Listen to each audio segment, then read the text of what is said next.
बड़ा विचित्र नजारा था। राजा को हाथों के बल चलते चलते अब 1 हफ्ता बीत चुका था।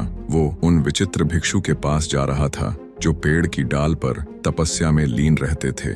राजा भिक्षु के पास पहुंचा और अपने पैरों पर खड़ा हुआ। राजा ने सिर नवाया और बोला, बाबा, मैं पागल हो गया हूँ। मैं मन से हार चुका हूँ। मेरी खुशियों को आग लग गई है। मुझ पागल की मदद कीजिए। भिक्षु पहुंचे हुए महात्मा थे। उन्होंने एक नजर राजा को देखा और सब समझ गए। दोस्तों, जब तक इंसान मन से परेशान नहीं होता तब तक वो मन को जीतने की कोशिश नहीं करता। इसलिए भिक्षु बाबा मन ही मन मुस्कुराए कि आज एक राजा अपने अंदर के बुद्ध को जानने को तैयार है। राजा ने आगे कहा, बाबा, मेरे पास धन दौलत, ऐश्वर्य और सुख सुविधाओं की कोई कमी नहीं है। विलास तो इतना है कि मैं 365 दिन 365 अलग अलग रानियों के साथ रहता हूँ, लेकिन फिर भी मेरा मन हमेशा अशांत बना रहता है। मुझे हर समय चिड़चिड़ाहट होती है और गुस्सा आता रहता है। मैं आपसे आंतरिक शांति का रहस्य समझना चाहता हूँ। मन एक प्रयोगशाला है। भिक्षु बाबा ने गंभीर स्वर में कहा, राजन, उपदेश और बातों से इस समस्या का समाधान नहीं हो सकता। समस्या का समाधान तुम्हारे भीतर ही छिपा है।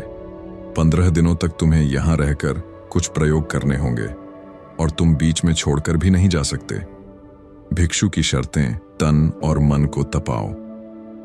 भिक्षु बाबा ने कहा, राजन, तुम 15 दिन मौन रहोगे, सीमित भोजन करोगे, समय का अनुशासन रखोगे। राजा को अंदर ही अंदर झुंझलाहट हुई कि इन सब से क्या होगा। लगता है बाबा मेरी समस्या समझ नहीं पाए, लेकिन अशांत मन को पार करने के लिए उसने बाबा की बात मान ली और राजा ने सिर हिलाकर हामी भर दी। पहला दिन, मन का शोर।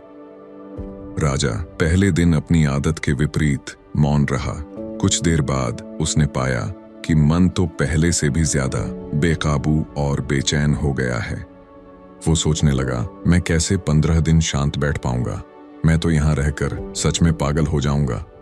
तभी राजा के अंदर से आवाज आई, जीवन भर परेशान होने से अच्छा है कि मैं एक बार प्रयोग करके देख लूं। पहले दिन राजा किसी तरह शांत रहा। शाम होते होते राजा को अचानक अजीब सी शांति महसूस हुई। उसने देखा कि उसके मन का शोर कम हो गया है और भीतर गहराई से शांति महसूस होने लगी है। उसे बहुत देर तक शांति महसूस हुई। इसी शांति में राजा गहरी नींद सो गया। दूसरा दिन, गहरा आराम। राजा जब अगले दिन उठा तो उसने तरोताजा और हल्का महसूस किया। अचानक उसे एहसास हुआ कि कई सालों बाद उसने इतनी गहरी और शांति भरी नींद ली है। उस पल उसने मन ही मन शांति से सोने के महत्व को महसूस किया।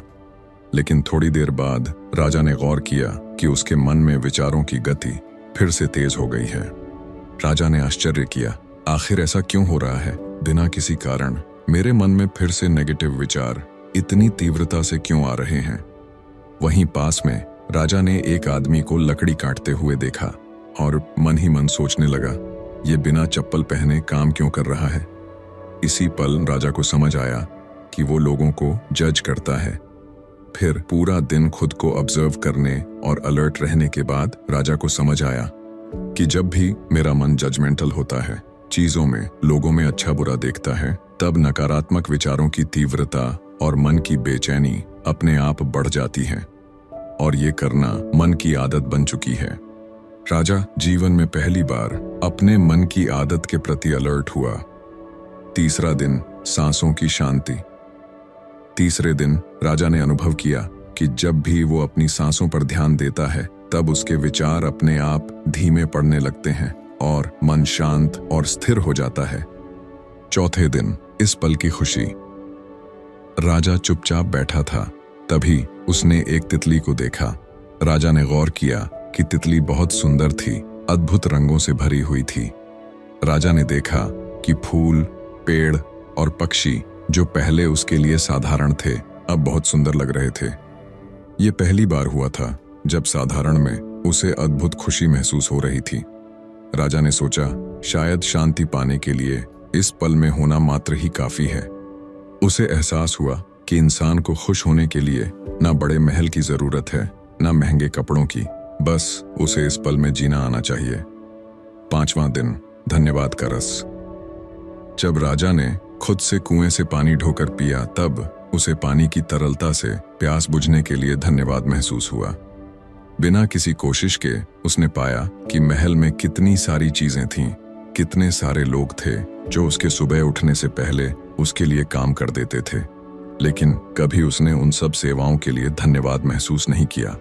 इतना सोचते ही राजा ने सीने पर हाथ रखा और सबको धन्यवाद कहने लगा। धन्यवाद करते करते राजा ने पाया कि उसका मन सुंदर भावनाओं से भर गया है।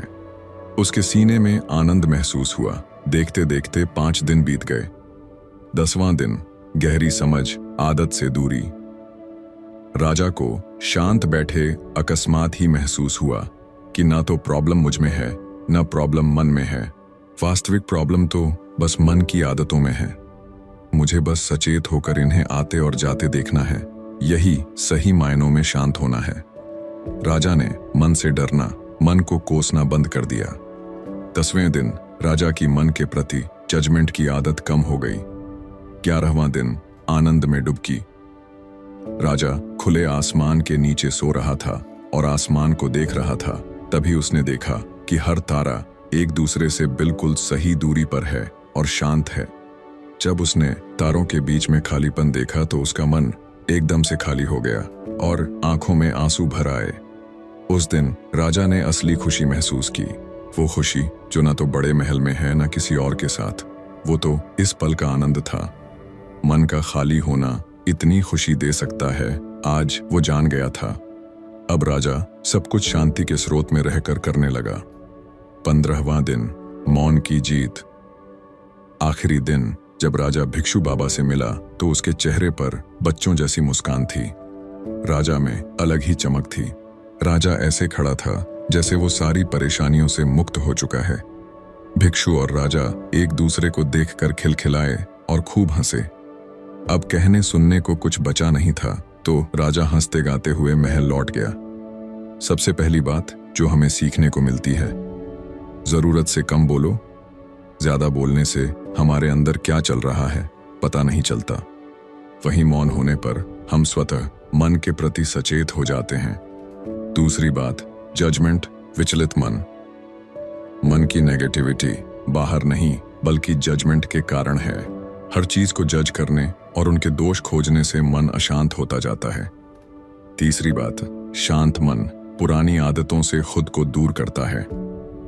अपनी पुरानी आदतों को सतर्कता रहकर दूर से देखता है और अपने आप ही जजमेंट और शिकायत से खाली हो जाता है, बोझ से हल्का हो जाता है। ये खाली मन ही, शांत मन ही प्रेजेंट में जीता है, इस पल का महत्व समझता है। शांत मन सांसों के द्वारा प्रेजेंट में रहता है। शांत मन पल पल आनंद से भर जाता है। इसे अपने आप ही छोटी छोटी चीजों में सुंदरता और खुशी मिलती है। और फिर आखिरी में शांत मन धन्यवाद से भर जाता है। पल पल सुविचार और सुंदर भावनाओं को हृदय में आकर्षित करता है। क्या जिंदगी की तकलीफें आपको थका रही हैं? तो जान लीजिए कि दिक्कत आपके रिएक्शन में है। इन ज़ेन मास्टर की कहानी से सोच बदलने का तरीका सीखिए और अटूट मानसिक ताकत पैदा करने के लिए अगला वीडियो देखिए। आज की कहानी में आपको क्या सबसे अच्छा लगा हमें कमेंट्स में जरूर बताइए और वीडियो को लाइक करके एक ऐसे दोस्त को शेयर कीजिए जिसके जीवन में ये वीडियो काम आए। साथ में पीसफुल कार्मा चैनल को सब्सक्राइब जरूर कीजिए। धन्यवाद।